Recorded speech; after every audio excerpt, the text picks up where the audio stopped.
Hi guys. Remember all these potatoes I got in the dumpster? 2 boxes full. Still in the box. Nothing wrong with them. I've checked each and every potato. There aren't any that are slightly squishy or anything wrong with them. I think they got new stock and they didn't need these, and so they just dumped the 2 cases in the dumpster and I rescued them. So what I did is I brought them straight home and just in the bag washed them. I filled my sink up with dish soap and just a couple drops of bleach, and I let them kind of soak, pulled them out, drained them, and just to make sure they are clean and sanitized. And now I'm going to show you what to do with them, how to preserve them, because when you've got 2 boxes of these things, they're going to go bad before our family can eat them. We're a family of 4, and we eat a lot of food, but that's a lot of potatoes. So I took several bags over to a friend it's just her and her husband. They don't eat a lot, but they appreciate when I bring them stuff.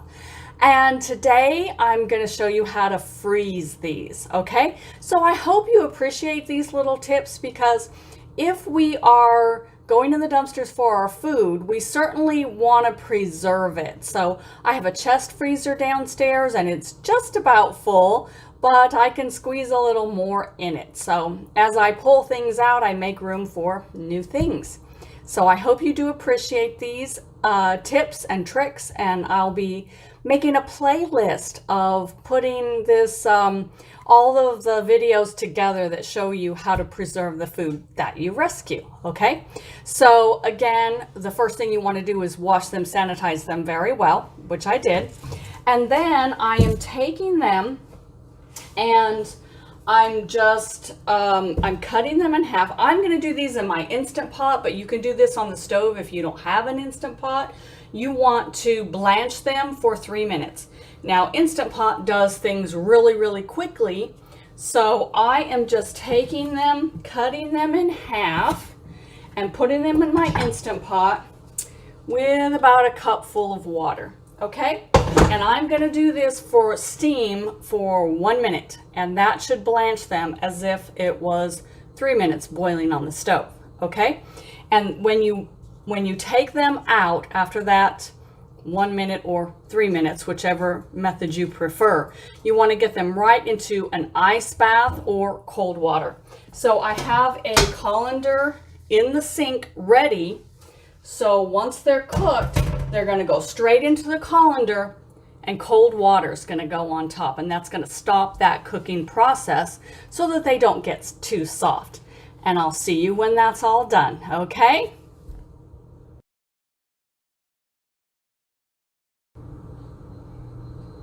All right, Instant Pot has gone off. We're going to turn it off so that it doesn't keep heating. Then always grab a towel so that you don't burn yourself. And let that pressure out. And I know it's a little bit loud, so let me get close. If you're doing this on the stove with boiling water, of course you don't have to do that. You will let the water boil, put the potatoes in, set your timer for 3 minutes, and at the end of that 3 minutes, turn off your heat, pour out your water into your colander, and run cold water. Okay, so just give me a second for this to go, get all our pressure out so that it's safe for me to open my Instant Pot.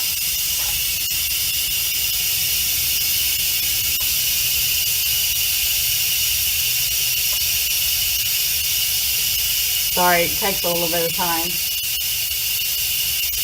And then down here on my counter, what I have is I've lined up all my cutting boards. And then I've got just an extra pan sitting here. Because once they are rinsed to stop that cooking process and all the water is off, then we're going to lay them out here to dry a little bit. You can put them on kitchen roll, which I don't use, or a clean tea towel to absorb that water faster if you like. But I'm just going to sit them out here and let them air dry. and just remove enough of that water so that then I can put them in my freezer bag.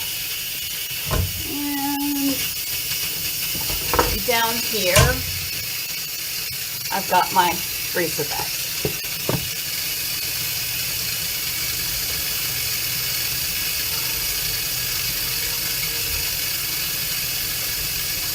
Sorry, I know it's a bit loud. It does take some time. And that's the dogs kicking off because garbage man's out front. All right.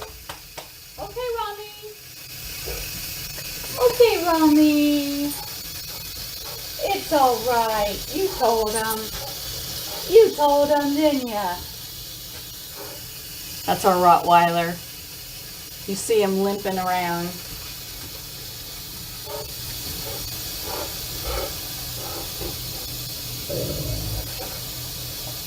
He's got tumors near that leg, and unfortunately, he's not long for this world. He's in a lot of pain, and we'll be probably putting him down very soon. It's sad. He's 8 years old, and Roddy's only lived between 8 and 10 years, so we think it's best to just help him on his journey. So, bit of sad news there. And this is almost done because it's not quite as loud as it was. And I could have done that off camera, but I really want to show you the entire process.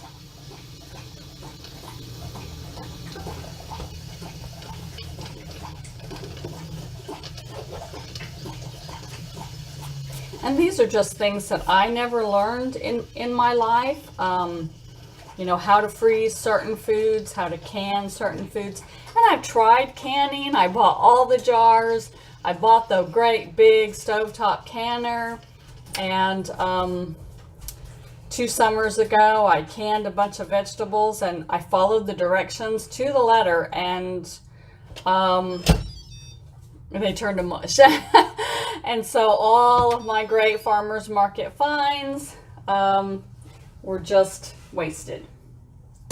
So I'm not going to be doing that again.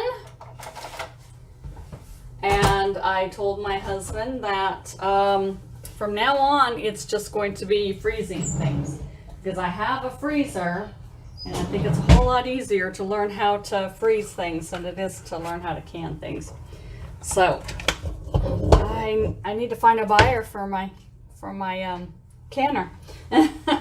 So I'm pouring these in here, and that's about half of it. So I'm going to stop there because my colander's full.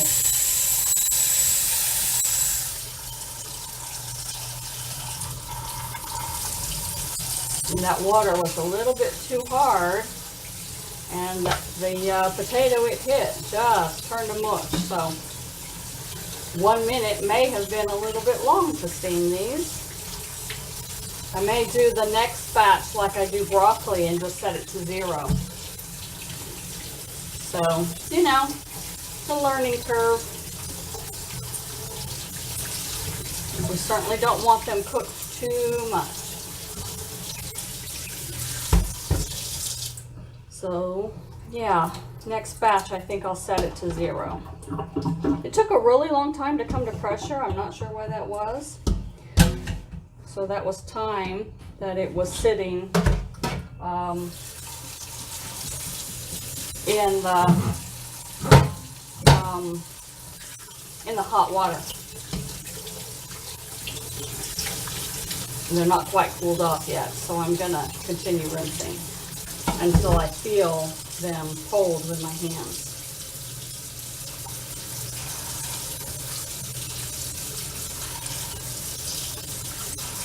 Because I don't want them to continue cooking while they're sitting here.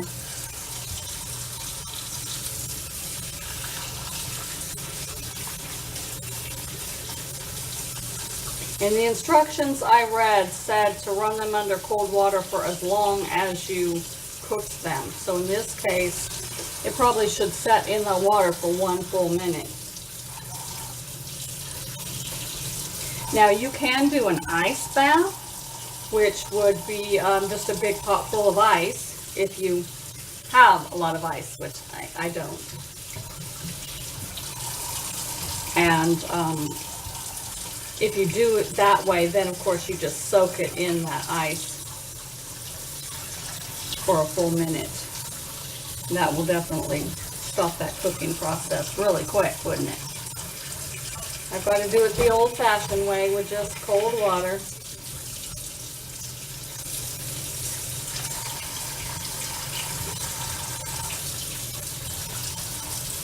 It is pretty cold though.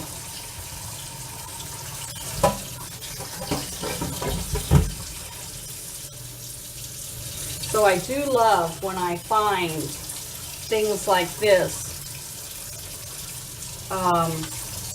because these are really expensive in my area.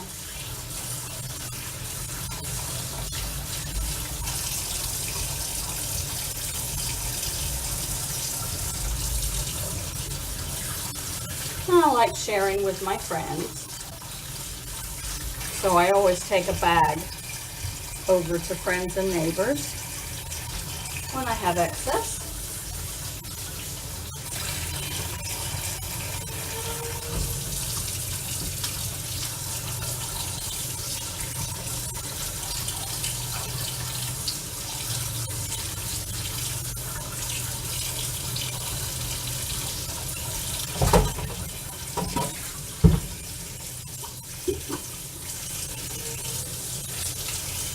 Yeah, and these are not quite blanched. These are cooked thoroughly. Yeah, these are thoroughly cooked, so you really only need to blanch for freezing. So next time I'm going to set my Instapot to 0.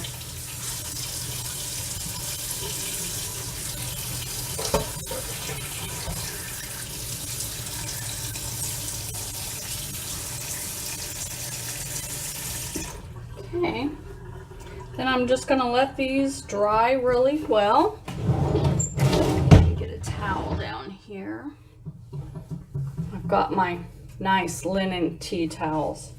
I'm just going to put them there to help soak up that water.